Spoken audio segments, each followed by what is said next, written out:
Hi friends, திருமண அழைப்பிதழ்கள் கொடுத்து திருமணத்திற்கு நம்மை அழைப்பதுண்டு.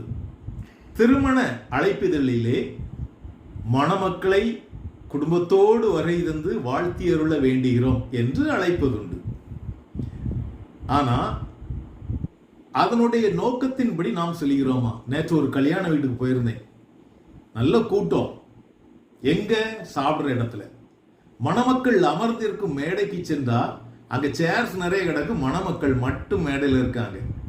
ஆனா கூட்டம் கூட்டம் சாப்பிட்றவங்க பின்னாடி கூட காத்துக்கிட்டே நிக்கிறாங்க வரை புரிந்திருந்த மக்கள். ஏன்? சாப்பாட்டுக்கு பின்னாடி நிக்கிறதோட மேல இருக்கிற சேர்ல ஃபுல்லா உட்கார்ந்து இருக்கலாம். ஆனால் சாப்பிட்ட பிறகு என்ன சாப்பாடு போட்டான், என்ன கறி, என்னத்தை குறை சொல்லி கொண்டு வரும். ஆனால் திருமணத்திற்கு செல்லும் நோக்கம் மணமக்களை மனதார நாம் வாழ்த்த வேண்டும் என்பதுதான். நோக்கத்தை வீணாக்கி நாம் வேறு நோக்கத்தோடு செல்லும் பொழுது நம்முடைய எண்ணம் நிறைவேறாமல் போகின்றது.